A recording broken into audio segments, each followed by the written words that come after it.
అందరికీ నమస్కారం అండి. అందరూ ఎలా ఉన్నారు? మనమందరం బాగుండాలని కోరుకుంటూ మన లైఫ్ టేల్స్కి స్వాగతం చెప్దాం. ఈరోజు మన కథ చపల చిత్తం. ఒక రైతు నాగలి తీసుకుని తన ఎడ్లని తోలుకుని పొలానికి వెళ్ళి పొలం దున్నుకుంటూ ఉండగా నాగలికి ఏదో అడ్డు తగిలింది. తీసి చూస్తే ఒక కంచు పాత్ర దొరికింది. దాని నిండుగా బంగారం ఉంది. అది చూసి రైతుకి మతి చలించిపోయినట్లుగా అయింది.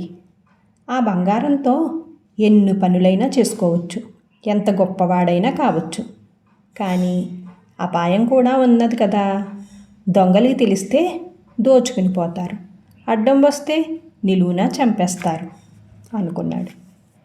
ఇలాంటి విరుద్ధమైన ఆలోచనలతో రైతు సతమతమవుతూ ఉండగా దూరంగా వెళ్తూ ఆ ఊరి న్యాయాధికారి కనిపించాడు.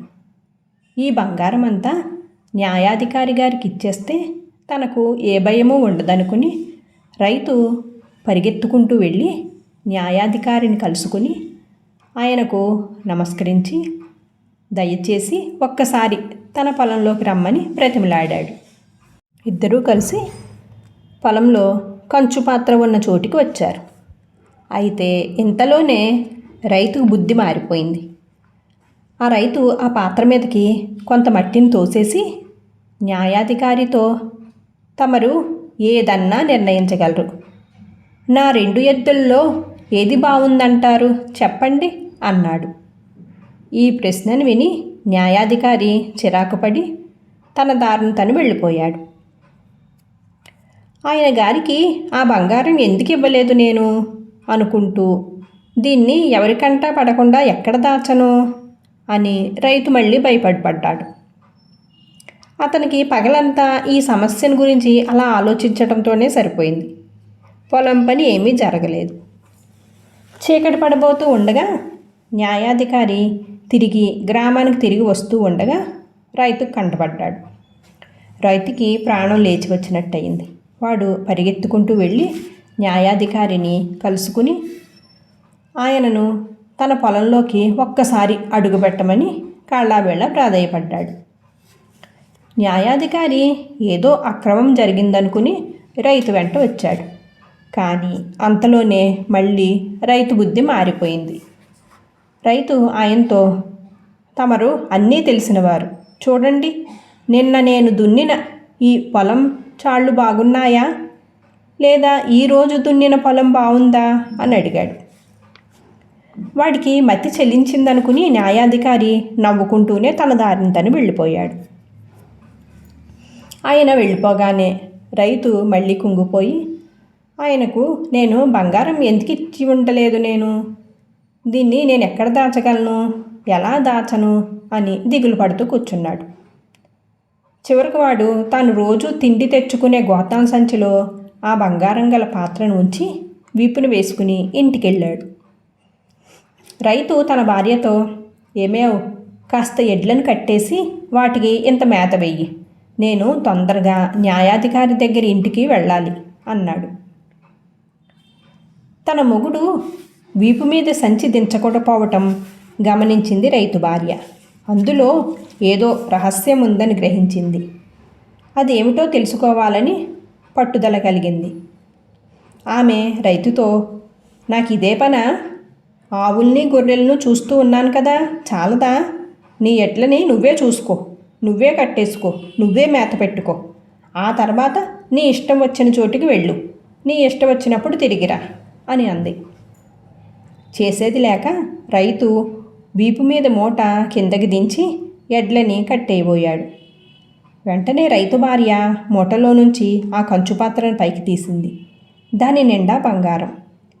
రైతు ఎడ్లను కట్టేసి మేత వేసి తిరిగి వచ్చేలోపుగా ఆమె ఆ పాత్రను దాచేసి అదే ఆకారం గల బరువు గల ఒక రాయిని తీసుకొచ్చి ఆ సంచిలో కట్టేసింది.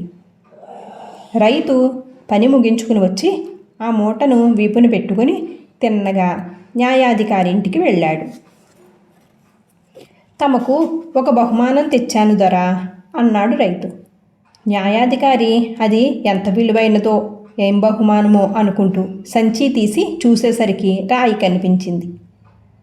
న్యాయాధికారితో పాటు రైతు కూడా ఆశ్చర్యపోయాడు. రైతు ప్రవర్తనకు ఏదో బలమైన కారణం ఉంటుందని అనుకున్న న్యాయాధికారి ఆ రాత్రి వాణ్ణి ఒక్కడనే కొట్లో బంధించమని తన మనుషులకి చెప్పాడు. రాత్రి వాడు ఏం మాట్లాడుకుంటున్నాడో ఏం చేస్తున్నాడో గమనించమని తన మనుషులకి చెప్పాడు. రైతు ఆ కొట్టుగదిలో కూర్చొని పైకి వినిపించకుండా గొణుగుతూ చేతులతో ఏయో సైగలు చేసుకుంటూ ఎంత చెంబు, ఎంత ఎత్తు, దాని నిండా బంగారమే, సందేహం లేదు, అనుమానం లేదు, నిజంగా బంగారమే అనుకుంటున్నాడు. ఆ మనుషులు న్యాయాధికారితో రైతు చేతులతో చేసిన ఆ సైగల్ని వివరించి చెప్పారు. న్యాయాధికారి వాణ్ణి తన దగ్గరకు తీసుకురమ్మని తన మనుషులకు చెప్పి, రైతు రాగానే చేతులతో ఏదో కొలుస్తున్నావట, ఏమిటా కొలుస్తున్నావు అని అడిగాడు. ఆ రైతు న్యాయాధికారితో, తమరి కొలతలే తలుచుకుంటున్నాను దొరా, తమరి తల ఇంతలా ఉంటుంది, తమరి మెడ ఇంత మందంగా ఉంటుంది, తమరి పొట్ట ఈ పాటికి ఉంటుంది కదా అన్నాడు. ఆ న్యాయాధికారికి పట్టరాని కోపం వచ్చి, ఈ వెధవని వెంటనే ఉరి తీసేయండి అని తన మనుషుల్ని ఆజ్ఞాపించాడు.